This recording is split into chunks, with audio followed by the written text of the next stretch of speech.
My name is Themba Isakibi. Themba meaning faith, hope, trust. Isakibi meaning Lord of the boat, Master of the sea. My first language was isiZulu, from the Bantu. I was taught Portuguese by my original captors and Dutch by their successors. So I beg your indulgence in my feeble attempt at using the English tongue.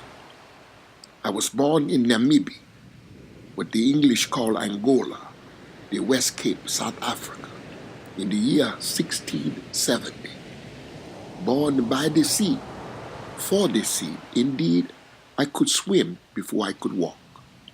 Before I was 10, I could pilot through inland passages. Lagoons and barrier reefs presented no problem to me.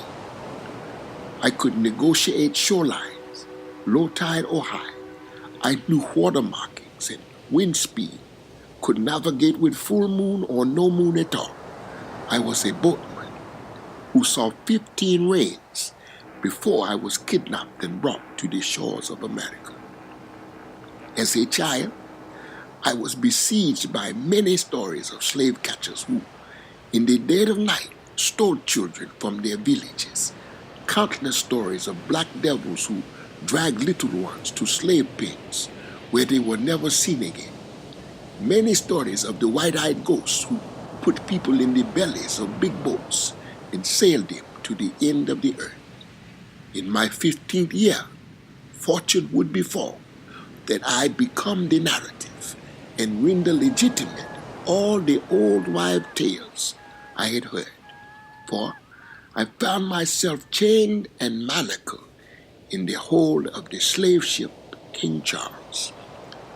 My words cannot do justice to the misery attached to the journey. The totality of the suffering defies description. Suffice it to say that no human should suffer such, and I can imagine no hell worse than the belly of a slave ship. The hold is a dark place, void of the sun. We were only brought to half deck when we were fed and washed. I thereby lost track of the days, so there was no way I could measure how long we were at sea.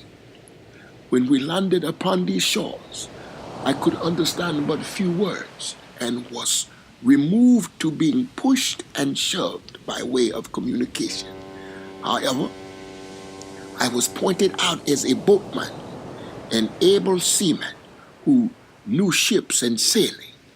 Although I did not at the time know the names of them, my early experience had shown me how to pilot a galleon, a cutter, an East Indiaman, a sloop, and even a Guineaman. If it could float, I could sail it. I learned that the vessel I sailed in on was owned by Frederick Philippe, and that he owned everything in every direction I looked. North, south, east, or west. He owned all the land and all the maritime as well. My first 3 years was in the pure service as a slave, but because of my craft and swift grasp of my circumstance, I was granted manumission my 4th year. This grant was not without warrant. Indeed, I had earned my freedom. You see, within those 3 years, I had steered the Beaver, the New Netherland Indian, the Pearl, the Morning Star, and the vessel on which I sailed in, the King Charles.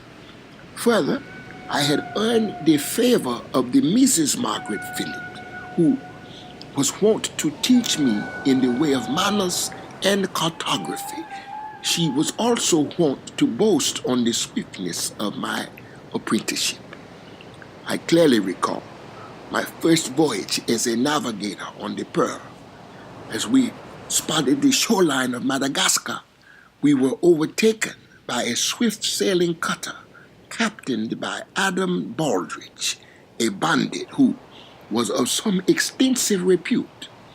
I soon learned that Captain Baldridge was in league with my owner, Master Philippe's, and that this was just the first of many encounters with the slaver. It was revealed also that Captain Baldridge was not the only pirate with which Mr. Philippe did business. I also learned that, as genteel as she was, the Mrs. Margaret was no stranger to the scabbard and sword. My third exploration was of such significance that the story bears telling. I was now used to being at the helm, the captain only being responsible for such duty at landfall or at such time when the sea was exceedingly distasteful. It is no light fare keeping a ship steady, fighting mast and keel and sail. On this day, we collected no less than 50 poor souls off the coast of Guinea. I remember there being 40 men, 8 women, and 2 children, a boy of perhaps 10 and a girl of perhaps 7, whom all were in dire disrepair, to say the least. A part of my duties had evolved to interpreting, or it is better said, trying to interpret for my countrymen. On this occasion, the cargo, as they were called, was being offloaded from the Beaver and carried by dinghy and cockboat to the Pearl. The wretched souls were thrown into the small craft 10 at a time. This was one of the few voyages where we did not ferry to port. The enslaved were brought aboard up gangplank. One of the wretched, I recall, having no shoes, slipped and fell. His neck hit the brow and was broken. We watched him drift with the tide, and no one retrieved the poor soul's body. What made this day even more outstanding in the mind of this sailor is I was blessed by God to look into the eyes of a woman that I knew would never remain enslaved. There was a fierceness in her gaze that caused me to immediately fear for her life, for I knew that she would be tossed overboard if she raised enough ruckus. The scoundrels with whom I sailed would sooner throw a winch to the sharks than put up with insolence. Yet, somehow, I knew she would survive. There was an uprightness to her shoulders and a pride in her gaze that brought my thoughts back to her almost daily. One warm spring afternoon, more than a year later, I was docking at Schreier's Hook after sailing some 10 nauticals up Hudson's River. I remember feeling good as I had successfully negotiated trade with the Manhattoes for more than 100 pelt of mink and sable. Master Philippe was wont to trade with the Mohicans, with the Sinsink, the Tappans, and most all the Delaware people. This duty fell upon me because of my apprenticeship and my ability to befriend most all of the natives. I remember she was walking toward the sawmill, carrying a bushel on her head, and my heart felt like a sail blasted by a powerful nor'easter. It was her of the fierce eyes. She walked with such grace and purpose, and I remember my thinking, she walks like a smooth-sailing ship, and the fierceness in her eyes will weather all storms. She was the most beautiful woman I had ever seen.